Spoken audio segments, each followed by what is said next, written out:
Hi, welcome. Today I'm going to be chatting with a very special esthetician, my mother. This is Leah. Do you want to introduce yourself? I'm Alexa's mother, Leah.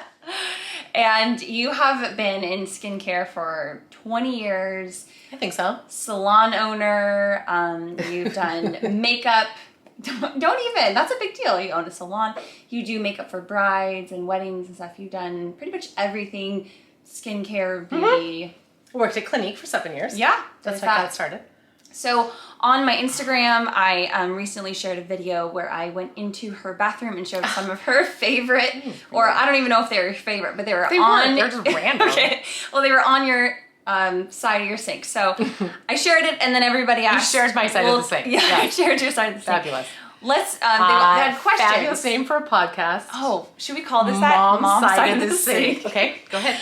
So, and then there was a lot of questions. Everybody had questions, and I said, let's do a YouTube video. Let's see how this goes. Let's do it. The questions we're going over today are going to be from you, from those of you who submitted them on Instagram, and we're going to get right to it.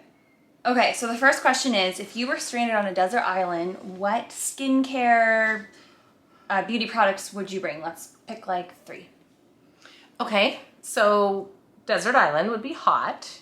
So 100% SPF. Yeah. And like 100% sure SPF, not like... Not SPF 100, because that really wouldn't do anything. So yeah, SPF. Okay. Because I would need that head to toe. Right. And then a nice foaming face wash. Okay. Skincare all over. I would use the sand to exfoliate my feet, so I would not bring that. Totally. Yeah. That's good. No, Yeah. I think... because like maybe, no, that was 2, but like maybe even a sunscreen that could like double as a moisturizer. How do you feel about that? How do you feel what about some body oil too? Sure. Just I'd make bring my it own all. coconuts. Yeah, Okay. totally. How do you feel about what? Like, how do you feel about a 2-in-1, like a moisturizer that has SPF in it? Yeah, that's what I love that for my face. Yeah. Yeah. I feel like a lot of people have realized that they need to incorporate SPF in their, every day in their routine, you know, and then it's tricky because I feel like with a lot of makeup products too, they have SPF, like there's a lot of foundation. Yeah, so it's not enough. Right. Using just the SPF, using your makeup for SPF isn't enough protection for your skin. Well, your skincare products should be taken down your neck, yeah, and your chest. That what's exposed. Your skin doesn't just end at your jawline. Right. So what you're doing there, you also need to take down and do there. Right. And also I feel like when I see a product really working on my skin, I also want to make sure that my neck looks good too. Then come their neck and it's like... Or if you've seen some of the more famous people in the movie stars that have their faces tightened, but then that almost accentuates their neck. Oh, yeah. And that is one thing that I noticed with myself when I turned 50. I feel like I started to get crepey skin on my chest. So I'm now being even more diligent about applying my skincare routine. Yeah. Take it down to my neck and décolleté. Definitely. And to kind of continue with that, I've actually been starting to put vitamin C on the back of your hands. Yeah.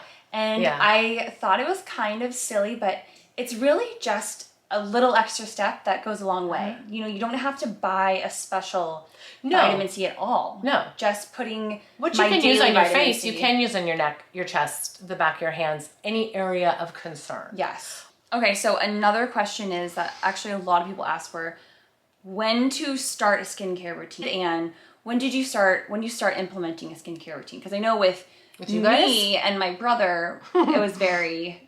You guys always were into it. It's weird. Yeah. But I think that depends on the child and the child's needs. Right. If you have a child, like I've done teen facials.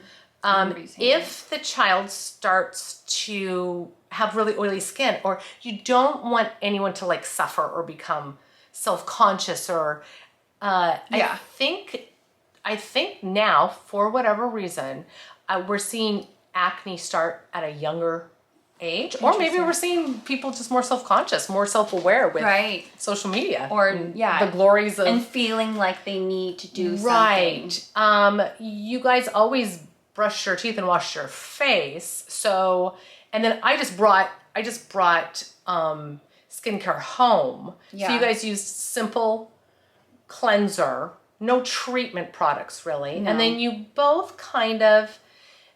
Like early teens, 13, 14, you guys both went through, you know, the hormonal, the oil and the pimples and things like that. And we definitely addressed those and treated those.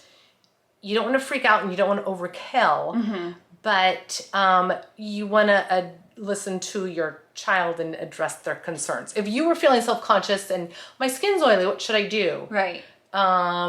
Then we would address it and take care of it. Right. Well, when did you start wearing SPF? I mean, we always slathered it all over your body. I remember that. But I think my moisturizer always had SPF in it. I think when you set me up with a moisturizer to wear in the day, and I knew there was a day one and a night one. Because you wore skincare, you had skincare. Yes. And did a skincare routine before you started wearing makeup. Oh, and that's the basics too. Right. Because you want to treat the skin as opposed to buying them makeup to cover up a problem. You want to treat the problem. So if there's an issue with oily skin, I'm talking about oily skin. Some kids do have dry skin. Yeah. So you would moisturize. You know, I didn't ever feel like, even though you were aware of skincare, I didn't feel like you were ever on me like, oh, like let me like. Look at you have a pimple. What do you want to do about that? Like you were never like that. And I think that's kind of what I would hope most parents would become aware of with their You don't want to point out any perceived. You don't want to put your perceived insecurities on your child. Right, a little bit. If you had a giant zit and you were going somewhere, 100%. I have been there. Just like put on a little mat or but most of the time I would come to you and say, "Mom, look at this," and you would help me, but it was never like, I don't know, maybe it's because of our relationship, and I would just be like, we would talk about skin, you know, and it was never like a weird, uncomfortable whatever. It was just like, let's chat about skin. I don't know, we've just always done that. So. Well, then I would bring products home and just say, hey, what do you think about this? Right. But it would be a suggestion, not I'm taking you to I'm taking you somewhere and your skin's awful. I mean, you like, I think positive. things would like show up in the bathroom. Absolutely. And I don't know if Max and I were just a different breed where we'd be like, ooh, what is this product? You guys are always curious. But you were never like, oh, did you wash your face? Or did you do this? Like, it was always kind of like, you have the resources, use them. Yes, because that's with anything though. It has to work for you. Yeah. And you have to have your questions. You know, my mom didn't wear makeup. My mom was totally anti everything. Her skincare routine was splashing cold water on her face 3 times at night to like, what do you mean? Like 1, 2. Oh yeah. That was like I don't know how many times people have said, oh gosh, you must have learned this from your mom, or your mom must have been really into skincare. Absolutely not. I mean, and I was the aberration. She didn't care about it at all. Yeah. And I always did. I was always interested in makeup, and back in the 80s we had the original supermodels, and they were just so beautiful and glamorous, so I always experimented. I was always interested in that. And then working at Clinique, I became more interested in the science of the skincare. Right.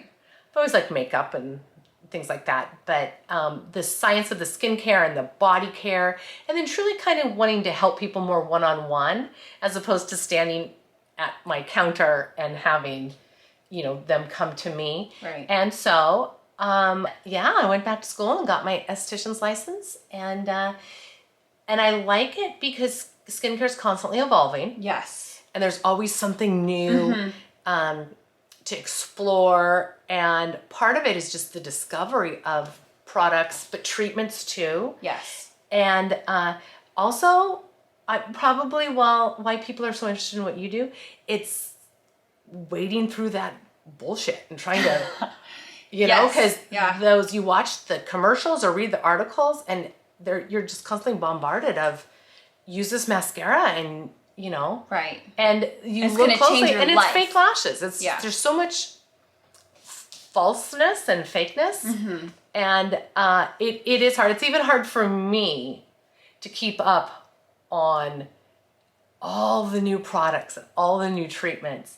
But then you do have to decide, is this going to work for me? Is this going to apply to my clients? Is it worth my investment? And the investment is money and it's investment in time. Right. Is it worth it? So that is all from us. Thank you so much for watching. Let us know if you have any other comments or questions. No, not all comments. No, only not nice all. comments. Only nice comments below. So thanks for joining and for following me on Instagram for more skincare. And I don't know what to say here, but thanks for joining us. That was really fun, and we appreciate you for watching. So wait, what was I gonna? What was I gonna? It's okay, I can cut it. Oh. I'm like,